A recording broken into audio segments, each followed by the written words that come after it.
Magandang umaga, Baguio. Damang-dama ang sining at musika dito sa Children's Park ngayong araw para sa pagbubukas ng National Arts Month.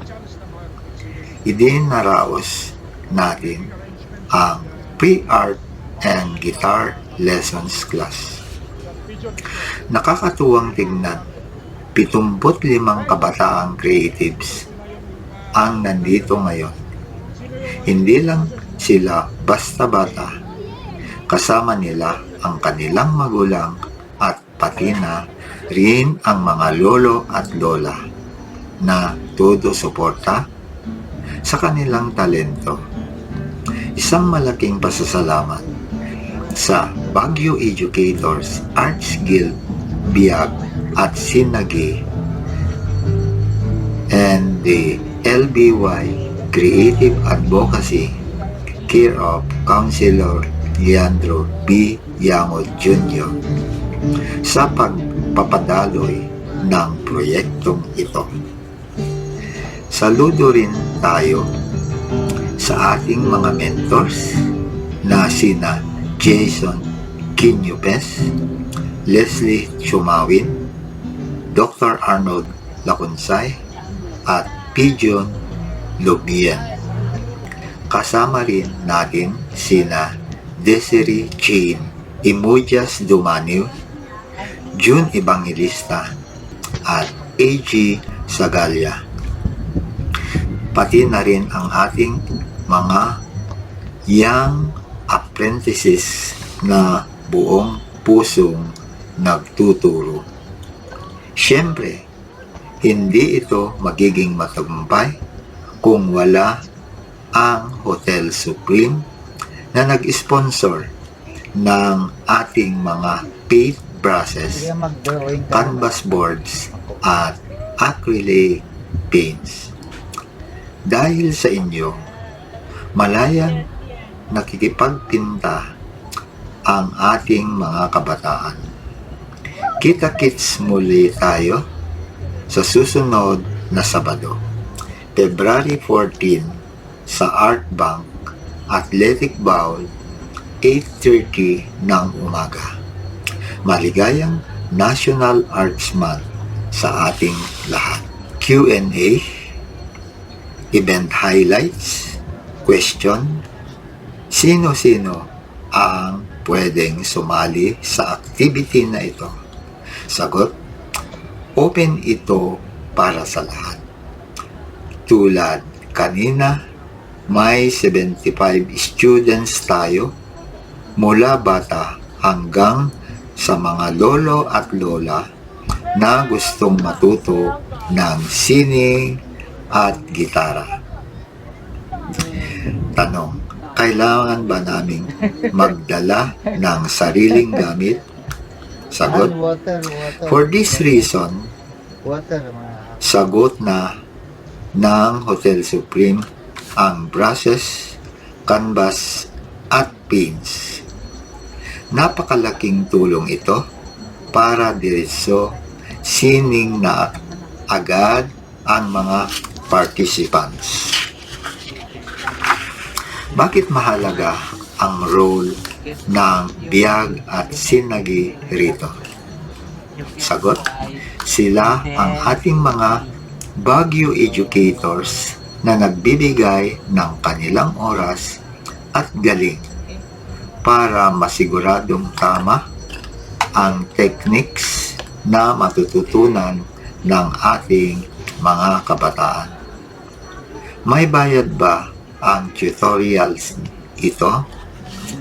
Wala pong bayad. Ito ay isang creative advocacy ni Councilor Leandro B. Yangot Jr. para itaguyod ang talentong Baguio. Saan ang susunod na venue para sa February 14? Magkita-kita tayo sa Art Bank sa Athletic Bowl. Perfect na Valentine Day para sa pamilya dahil magsisimula tayo ng 8:30 a.m. to the Hotel Supreme or other corporate partners.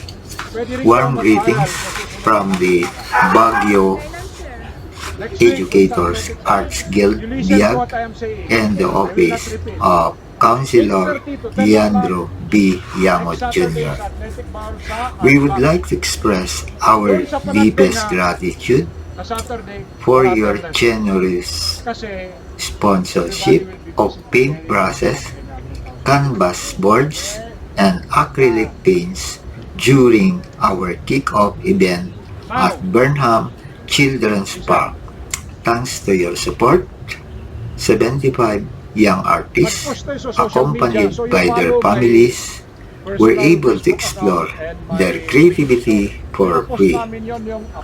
As we continue the celebration of National Arts Month, we are delighted to invite you to our next session. Event, Free Art and Guitar Lessons Class Session 2. Date, Saturday, February 14, 2026. Valentine's Day.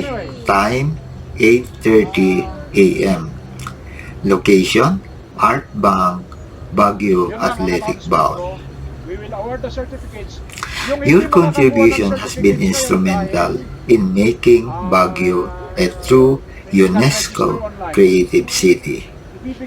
We would be honored to have a representative from your team to join us as we continue to nurture the next generation of Baguio creative artists. Thank you for your unwavering love for the arts. The energy at the Children's Park last Saturday was truly inspiring. Seeing 75 young minds guided was the perfect way to start National Arts Month. As we move to our second session, we officially inviting you to join us again for the Art Jamming National Arts Month edition on Saturday, February 14, 2026 at the Art Bank Athletic Bowl at 8:30 a.m. There is no better way to spend Valentine's Day than by sharing our passion for art and music with our community. Only teaches technique but builds the confidence of our youth. We look forward to another productive Saturday of colors and chords with the Biag and Sinagi family. Councilor Yamot Jr., LBY Creative Advocacy. Yes sir, maganda tag picture of the moment. Okay. Ito yung mga officers ng Baguio Educators Arts Guild. And Dr. Arnold Lacontal. Yon. Doc Arnold. We've been doing this for 4 years now, me and the councilor. And it's back at the park. We used to do it at Baguio City High School, where I graduated. And you know, it's so nice to see kids, enthusiastic kids, eager to learn art. You know, it's actually the one I believe that's motivating the councilor to do this. Medyo mahal, sabi niya kanina, because of the materials. But then, seeing the kids happy and be creative in the future, it makes him, it gives him the drive to do this practically, not only once or twice a year, but then, yeah, much more. So anyway, thank you so much for coming. Nakakatuwa, ang dami ninyo. And we'll see you again next week. Good morning. Oh, makinig kayo ha. Marami pa itong mga edisyon. Like, there will be a time na tuturuan kayong gumawa ng ganito. This is a craft in the Cordillera region in Baguio also na nawawala yung paglaga. Paggamit ng ratan. Meron po kaming kasama na artist na abogado. Magtuturo siya maglaga ng ganito. Ituturo yan sa inyo, pwedeng parents makisali, grandparents, kayong mga kids. Free.